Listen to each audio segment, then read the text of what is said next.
everybody. Welcome to this edition of the Eccles Alumni Forum. I'm so excited to have you here today. We are going to be talking about the drought and its impacts on our growing economy here in Utah.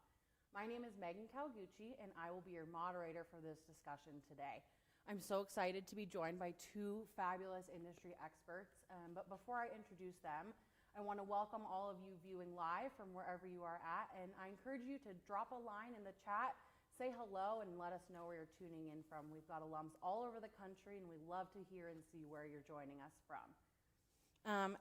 Joining us today first, Candace Hassenyager. Welcome. Candace serves as the director of the Utah Division of Water Resources, where she oversees the Planning and Development Branch, Water Conservation and Education, and is also the division's legislative liaison.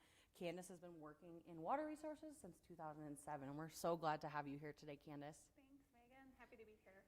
Welcome. And secondly, our second panelist today is Phil Dean. Welcome, Phil. Thank you. Phil is the Public Finance Senior Fellow at the Gardner Policy Institute here on campus. Before that, he most recently served as the Executive Director of the Governor's Office of Management and Budget, and he also serves as the co-chair of the Utah Economic Council. Phil, it's so great to have you here today.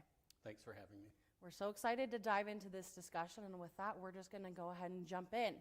Candace, I'm going to point this first question towards you. Can you explain the current status of the drought that the state of Utah is experiencing?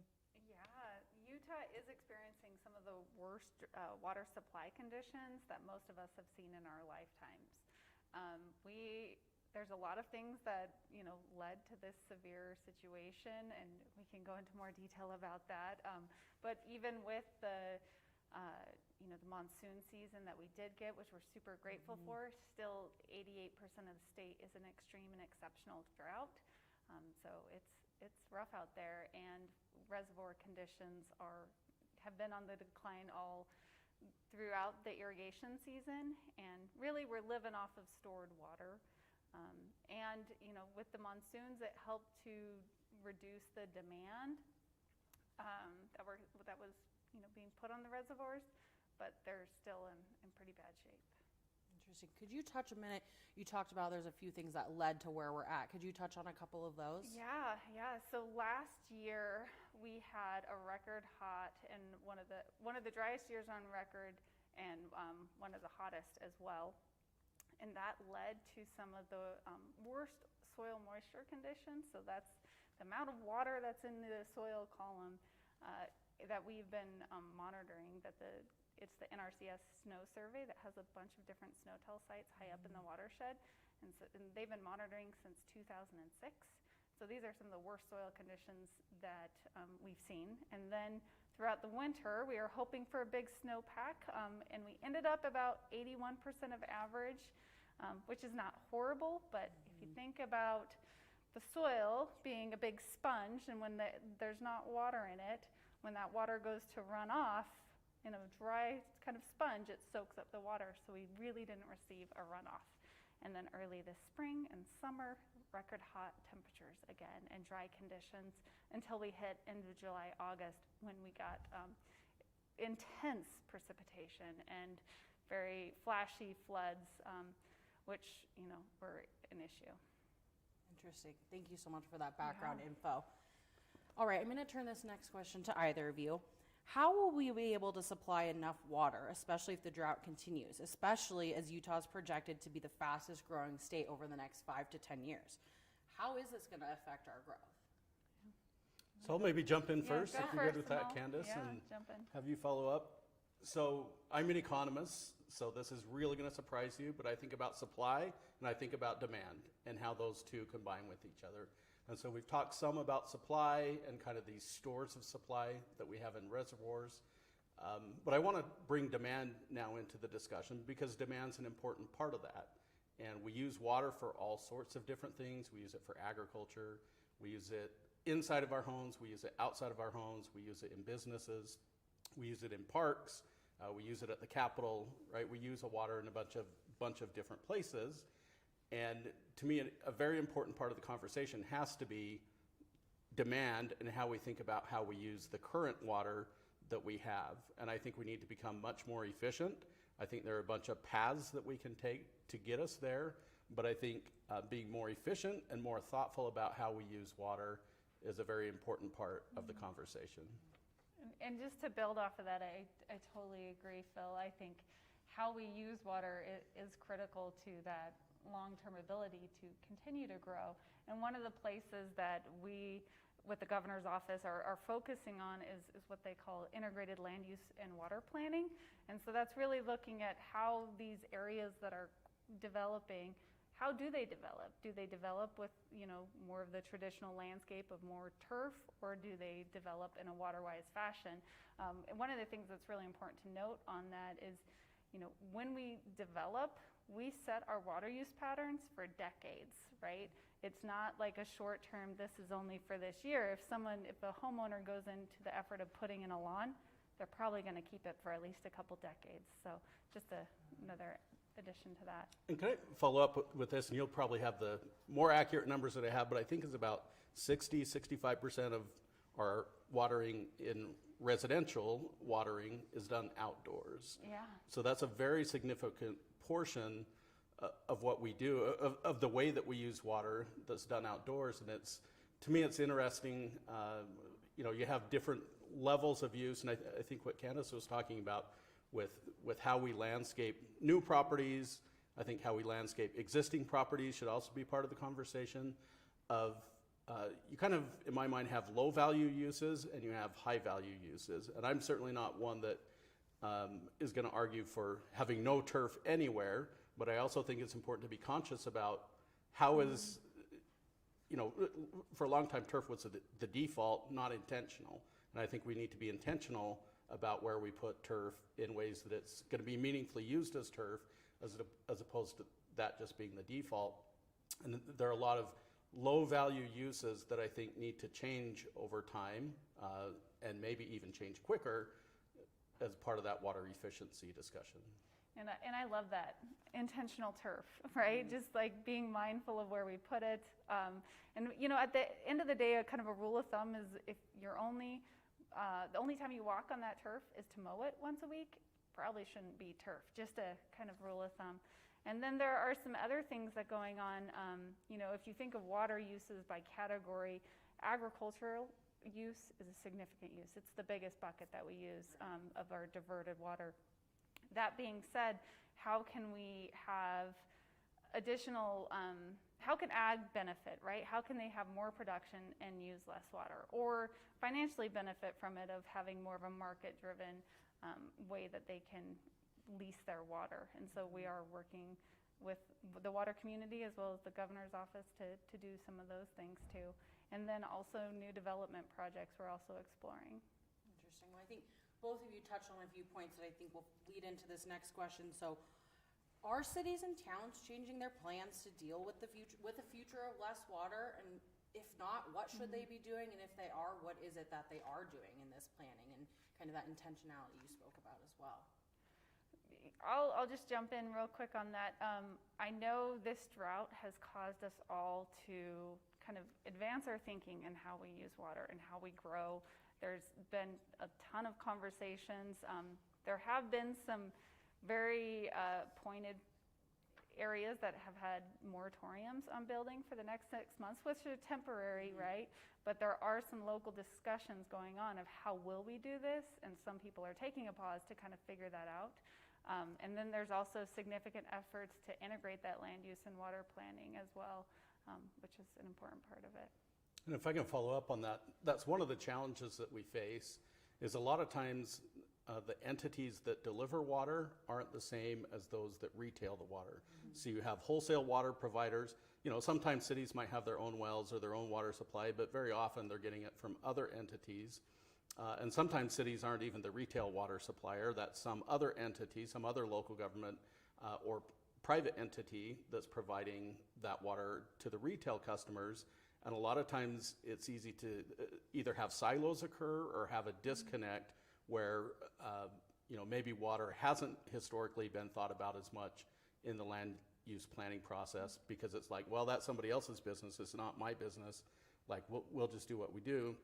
And I think there's an increasing recognition that those need to be brought together, that we can't ignore what happens, the city can't ignore what the water district is having to deal with, and the water district can't ignore what the city's having to deal with. I think that goes both ways. The other thing I want to bring up is I think that we do have outdated planning ordinances that force people to have turf that they don't want to have, that forces people to do things in a water inefficient way, and maybe where there was ample supply and we didn't really need to worry about it, maybe that was okay. I'm personally not big on government regulation in the first place. I'm much more of a market-oriented person.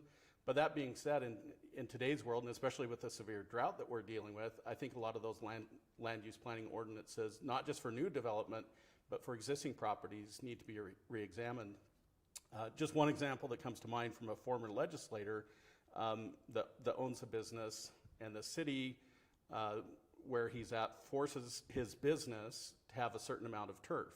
And presumably the thought behind that is that this is going to make it, prettier or whatever, but he has a fence, and so all of this turf is behind this big block fence that nobody can see behind, but he's forced to do that and forced to have this area of turf that's not providing any aesthetic beauty to anybody out driving on the street or whatever.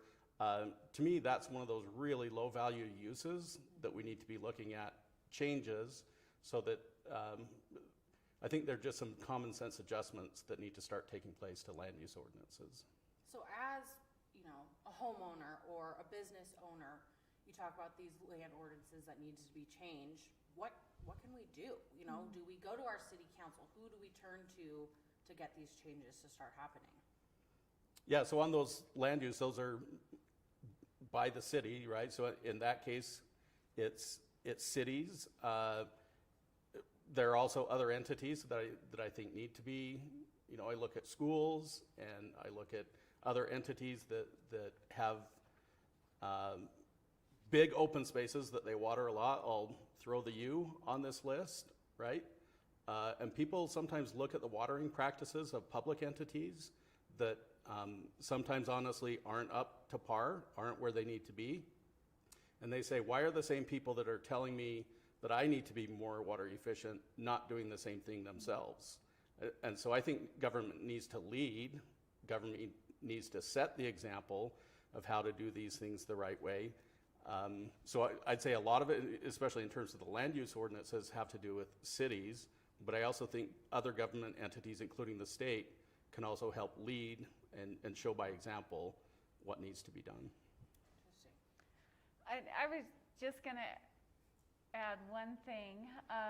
We have been working with the governor's office, and one of the things, I guess, a success of this drought, not that droughts are a successful thing that you want to be successful about, but we've had Governor Cox has issued 2 different executive orders requiring state facilities to be water-wise and to follow the drought restrictions or recommendations from the state agency. We can't put on restrictions. That's done at a local level, but due to the extreme drought, we did have some drought recommendations on irrigation to follow those at state facilities.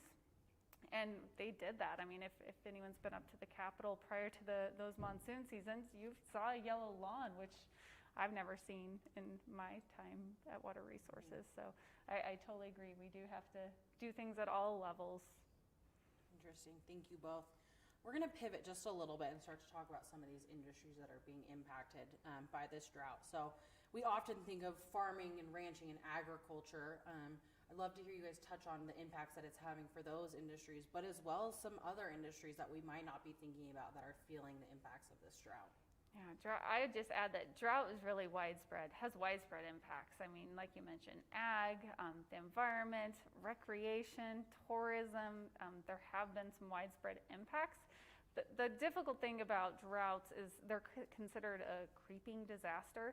Like, it's not like one event one day and the next day it's done. It's kind of drags along. And so some of these impacts you don't feel right away. Right now with farmers having to sell off their cattle early, that could impact our food prices, but we won't feel that maybe for a year or 2, depending on how that works.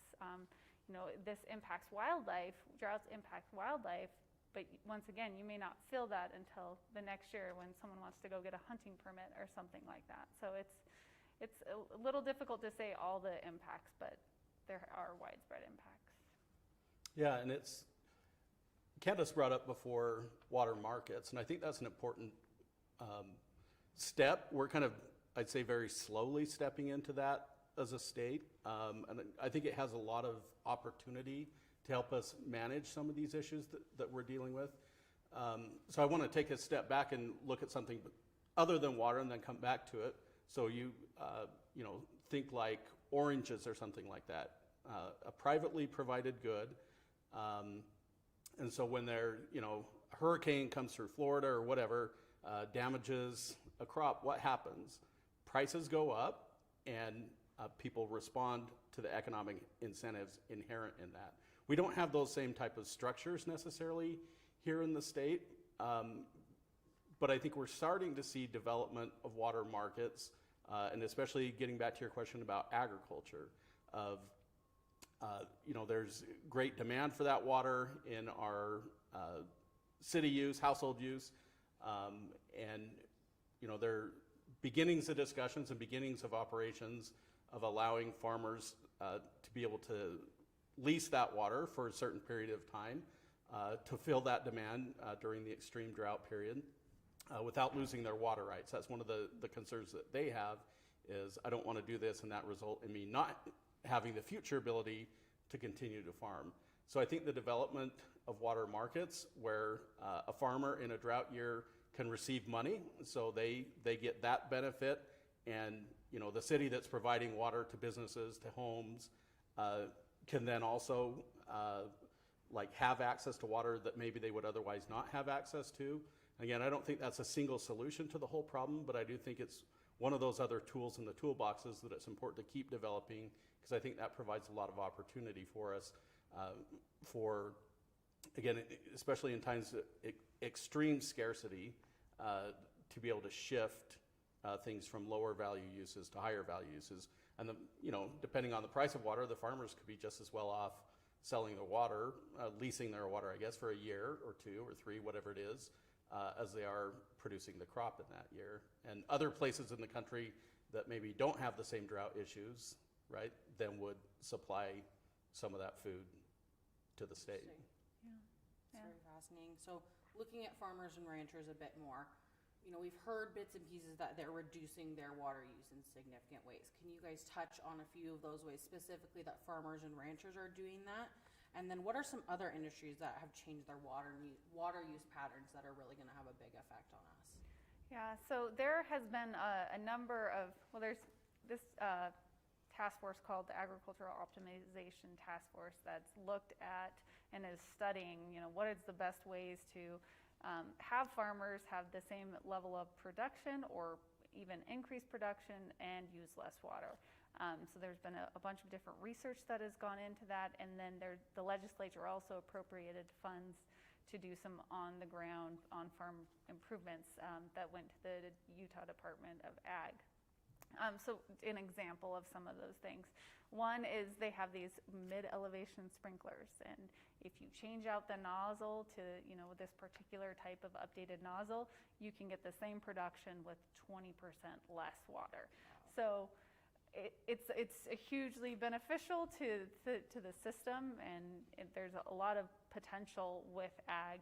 And just building off of something that Phil said is, we've had a lot of success in the last year with the help of the legislature passing legislation called the Water Banking Act to actually do some of these market transactions that he was talking about. And we're currently in an ongoing study that was partially funded by the Bureau of Reclamation to kind of develop a statewide water marketing strategy. So that is something that is currently being studied and evaluated, and 3 pilot projects will come out of that as well. And can I just bounce off that? So sometimes I think we view this about how, what are the limitations that this puts on us? But I think it's important to look at this.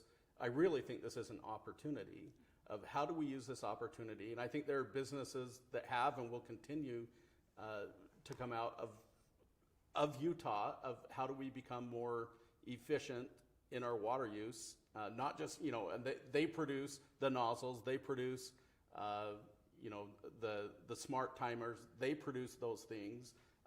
Just one example of Orbit Irrigation here in North Salt Lake, or I'm not sure where they're located exactly, but up north here a little bit, that are, they're a major national, probably international company, and they do water efficiency, right? And you look at universities that have this great opportunity for R&D in the water efficiency world. And so, certainly there are these issues of limitations or constraints and the way that we need to change the way that we do business to deal with those constraints. But at the same time, I think there are also inherent opportunities in that businesses here in Utah can take that and expand that throughout their whole, throughout the world, depending on the reach of the business. Interesting. So we talked a bit about the industries that are making those changes, but here, you see a lot of tech companies and software companies and things like that.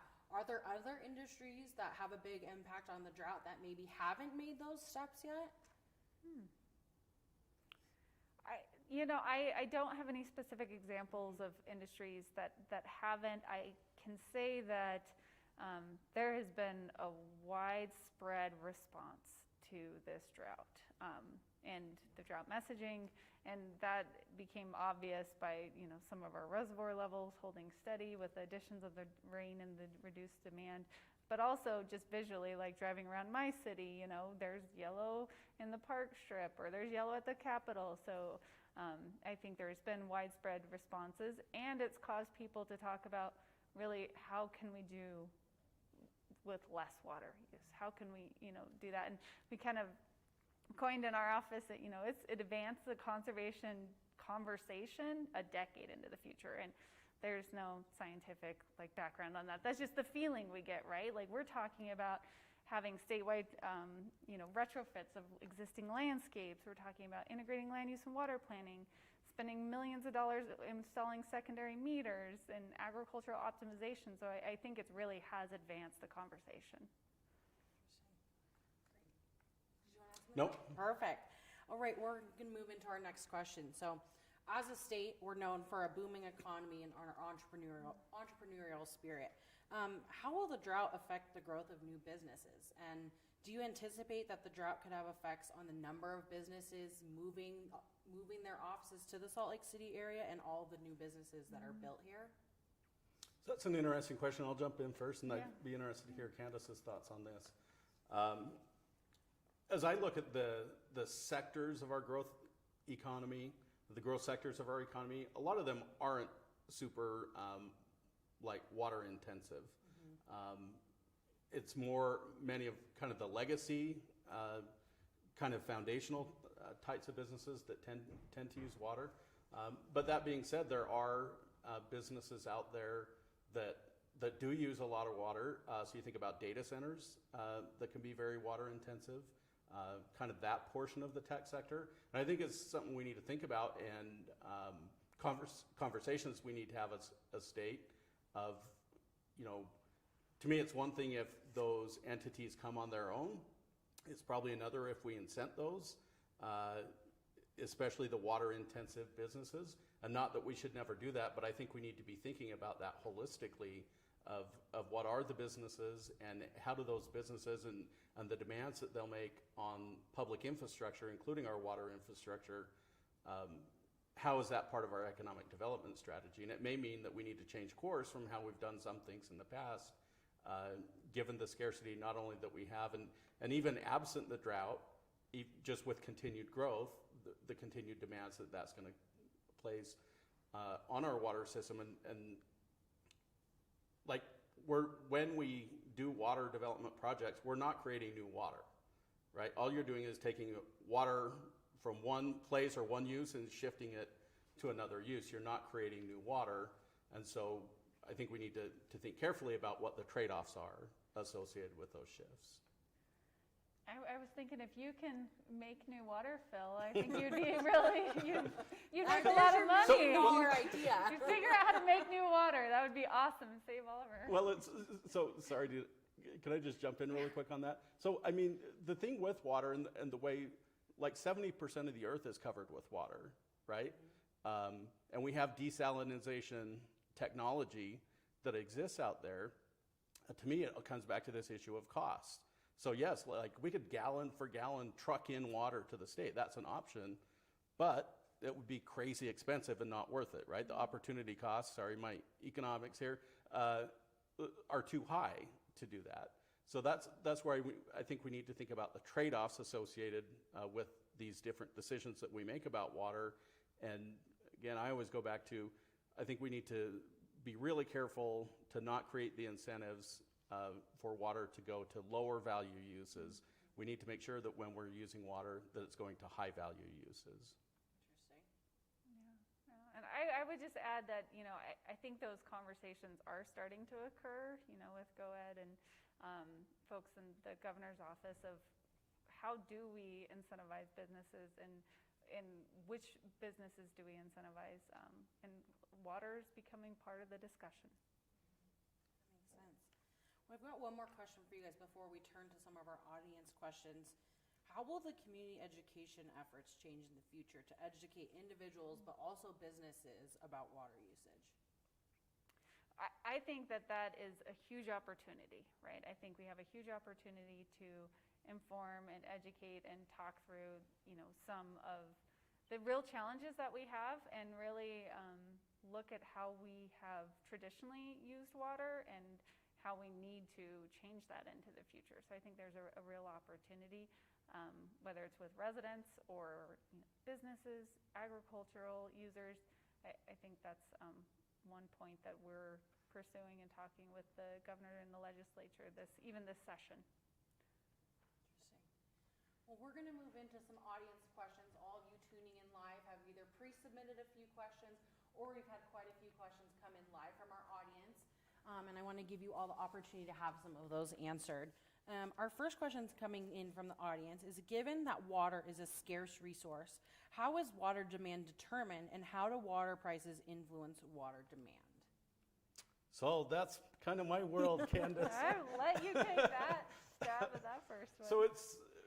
So I'll maybe start with asking this question. How much did you pay for a gallon of gas this week? How much did you pay for a gallon of milk over the last week? And how much did you pay for a gallon of water out of your tap? So I bet you probably know the first two, but you probably don't know the third. That's at least my experience with a lot of people. Now, like wonky people like me go back and figure out what that is, and I'd invite people to do that. So we're actually really efficient at delivering water, and it's very low cost, fractions of a penny, right, per gallon of water. But at the same time, that sends a signal to people about the value of that water. Prices send signals. In a properly functioning free market, right, suppliers and demanders get together and kind of battle it back and forth, and the market sets this market price for food, for these other types of things that we rely on. And so water is a necessity at a basic level. So my first gallon a day, I'm going to pay almost anything for that first gallon of water per day.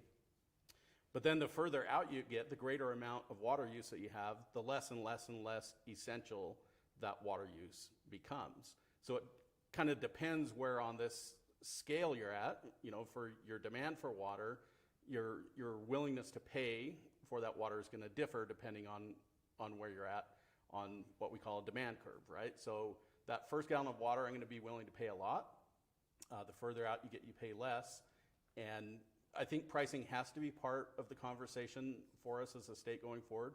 We've been very blessed. We actually have some topographical features that are very beneficial to us that other states don't necessarily have, where we have these mountains that collect the snow comes down, gravity does that. Like, we don't incur a lot of these costs that other places might have just because of how we're situated.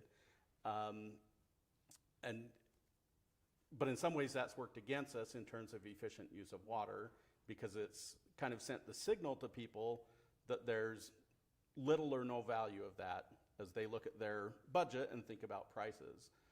Just one other example, Candace had mentioned the monsoon rains that we've had a little bit during the summer. I was driving home one night and I saw 3 businesses and 2 homes on the way in the middle of this massive storm where it was like risk of flooding, and some places did flood that day, that were watering their lawns in the midst of that. And that's like, I'm an economist, right? So this is where my mind goes, but my mind is thinking they're perceiving no value in that, right? They're watering because it's like, the hassle of going and turning off my automated sprinkler outside, it's just not worth it. And that's the kind of mindset I think we need to change of thinking about, of shifting, and pricing is one part of that solution, education is another part of that solution, of shifting the mindset of every drop of water counts, every drop of water matters, and I don't think we fully have that mindset. But hopefully the drought's starting to get us there. Yeah, and I'm really glad you brought up the mountains, because I like to say that they do all the hard work for us, right? They're bringing all that water down into filling our reservoirs and canals and groundwater and all those things. We've also benefited from historical federal projects. The Bureau of Reclamation built a number of large dams that helped to supply our water today. So we have benefited from, these kind of 2 things that has made our water less expensive. I will say in the near future, water will increase, and I totally agree with Phil. It's got to be part of the conversation. As aging infrastructure is, an issue into the future, we have about $38 billion with a B of water infrastructure needs as far as repair and replacement and new supplies. And that's just on the water supply side. And then if you look at kind of water quality, which is, wastewater, stormwater, there's another $15 billion worth of needs there out 50 years into the future still. But these are big numbers, and society has to pay for those costs. Wow. And I want to just follow up on that. So I think it raises this important question of how are we going to pay for those costs? Because the costs are going to be there, right? Even if there's no new development, just replacing aging infrastructure that's not built into water rates right now, that's going to have a very significant impact that we need to be thinking about. And then add new water development projects on top of that. We, as a state, are going to face this question of, are we going to increase taxes to do that, or are we going to increase user fees? And those have different economic effects. But sometimes, people don't like increases in their water rates. I certainly don't. But at the same time, they're kind of one of those necessary evils that we have to deal with. And the alternative is a tax increase. So it's one or the other. And for me, I lean toward user fees because that gives you choice. And it creates the incentive structures that we want. Maybe the legislature will increase taxes to do that. And there are going to be negative economic effects associated with that. I personally would rather have much more of the emphasis be on user fees because of the incentive structures that those create. Really interesting. So another question that came in from our audience, what are the political challenges with Utah's water situation? Oh, there are lots. You can pick a few. I want to hear Candace. Well, so I was on Radio West the other day, and so I'll go with this one. I think one of the political challenges is, and maybe this is a little broader than political, but is people, the people element, right? If it was just about passing one piece of legislation, I think that's much easier to do than to change kind of the whole narrative and how people feel and think about water. So I think that's one issue because, right, the people are who elect our legislators.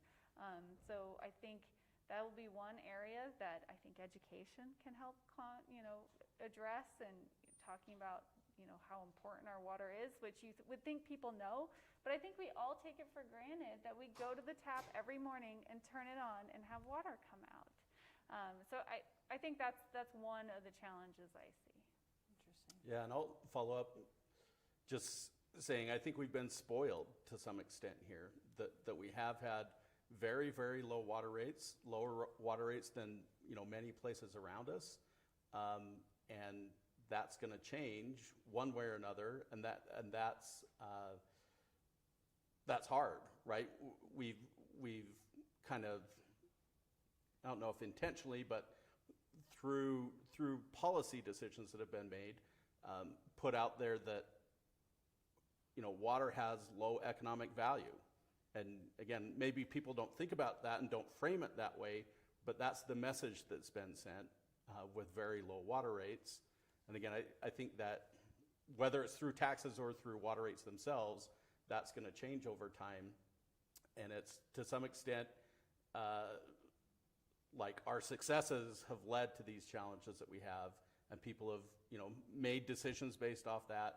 They've bought a house that has, a half acre of grass or whatever that they really like based off that. And then when you try to change that, it's upsetting to people, understandably. But ultimately we have to start changing that narrative and that thinking that water does have value and it is scarce here.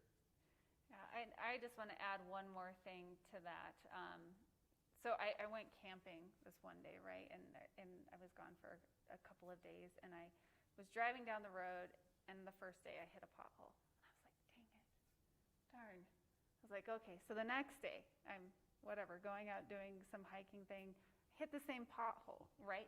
So there's a constant reminder that there's a pothole there where water infrastructure is buried. Nobody sees it. Nobody knows what's going on with, there are people know that's going on with it, the water suppliers, but the general population doesn't know what's going on with it, or where there may be deficiencies, or where there needs an old pipe that needs to be fixed, until something, catastrophic happens and water's pluming out of the road because of a break or something. But I think that's another issue that we have, is nobody sees the issues until they're apparent from the public's perspective. Interesting. Both really interesting points. We've got another question here that came in from one of our audience members. Would xeriscaping bring significant benefits for Utah water conservation? Yeah, so this is Candace's world, so I'm hesitant to jump in here. Go. But so I think there's a difference between, sometimes I hear the word xeriscaping, which I think of as like rocks and dirt and nothing else, and xeriscaping, like using native plants that kind of thrive in this environment. So it's like, I don't want to live in a world where it's only rocks and dirt, but at the same time, I think there's a big difference between that and an all-turf landscaping, right? That you can use very significant amounts less of water by adopting native plants that look spectacular. I look at some places here on campus. I look at some of the state building that Department of Natural Resources at, and I look at some of those low water use plants, and I find that very beautiful, right? So I don't think it's all rocks and dirt or lush grass and lush vegetation. I think there's a lot in between that has a lot of beauty with it too. Yeah, and I would, just to answer the question, yes, that will make a difference, right? And I totally agree with Phil. And I've been asked, should Utah look like Phoenix or Las Vegas? And I would just, to that kind of question, to add on to this, Utah's diverse from north to south. We have very different climates throughout our state. And Utah will need to look like Utah. And there has been, and do it water efficiently, right? We need to do it water-wise. There's been a program developed by some of the water conservancy districts. Jordan Valley Water Conservancy District was the lead on it, called Localscapes, that's really trying to get at how can we have water-wise landscaping with intentional turf. There is a place for turf and landscaping that can also use less water and be beautiful and all those things.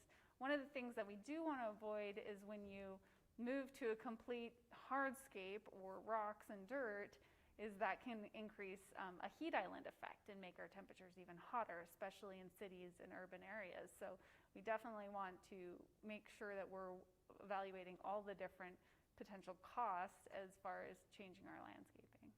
Interesting. So a question that was pre-submitted by one of our audience members. Can individuals or smaller businesses make changes that are large enough to make a real impact on our drought status? So I would just say real quick that there are 3.2 million people in Utah. And so yes, making a difference on, whether it's our own individual residents or businesses or, large efforts that can be made by, entities that have larger green space, I'm thinking of like the park or this, the church or whatever, we can make a difference. And it's, we've seen a lot of that this year. I'm not saying everyone did it, so for those of you that did, thank you. And, we can always look to do more. And really, we've had these drought response actions, and they've been super beneficial for this year in this extreme drought. And now we need to keep going with those and talk about how can we have a long-term kind of change in ethic regarding the way we use water. Yeah, and if I could just follow up on that, I'll kind of go back to my discussion. So I think a lot of times when people think about water efficiency, they think about like when they're brushing their teeth, turning off the tap for that, minute or whatever, which is good, but that's going to have little to no effect on the grand scheme of things. Where I think most effort should be focused is on outdoor water efficiency. That's where so much of our water is used. And I would say, I'll even use the term waste. I know there's controversy about that term, but it's, we go to all this effort to capture water, to treat it, to deliver it, and then for it to go for a very low value use. I think is a waste of a lot of money and a lot of effort. And I think the outdoor watering is where a lot of focus, and if the focus is there, I do think we can all make a very significant impact. But it's kind of picking the right things that'll have the biggest bang for the buck. Interesting. So I'm going to leave everybody with some tangible items that they can go home and do today as we wrap it up with our final question. So what are some of the most effective actions that individuals, our students, our business owner alums, our large business owner alums can do to increase our water levels and prevent this water shortage from happening moving forward?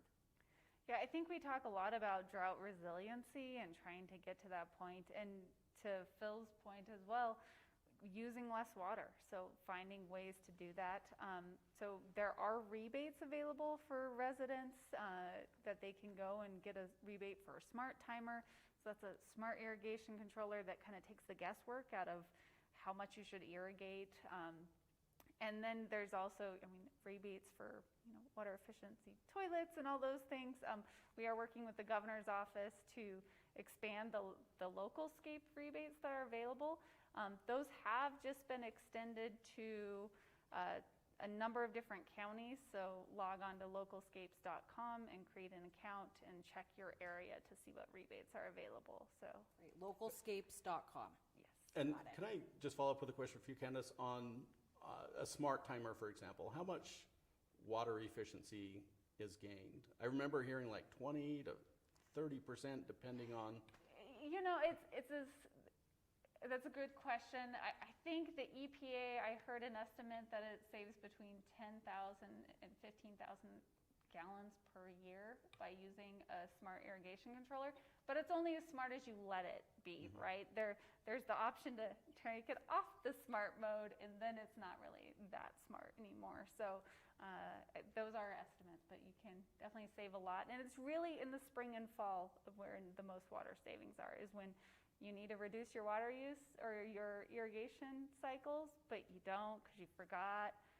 That takes that guesswork out of it for you. Yeah, automatically does that, or during a flood level storm, it automatically turns it off for you. Those sorts of things so you don't have to think about it. Yeah. It does the thinking. Interesting. So our viewers out there, to kind of wrap up, obviously this is a discussion we could dive into for hours and hours. Where would you suggest they go to learn more, to find more steps that they can take to better their water efficiency? What are some places you can direct them? Slowtheflow.org has Candace's a great source. That's a great resource. Actually go there first. There's a bunch of different links that'll take you to the weekly lawn watering guide, to localscapes.com and all those things. So slowtheflow.org for more information. Well, thank you so much. And thank you to you both, Phil, Candace, for joining us today. We are so glad to have had you and for this really insightful discussion. And thank you so much to everybody who tuned in live today. We are so thrilled to have you here and hope that you'll continue to join us for our fall slate of virtual events. We've got a lot more coming your way. Be sure to follow us on social media at Eccles Alumni for all of our future virtual events. Thank you both again. Thank you all for tuning in. And as always, go Utes.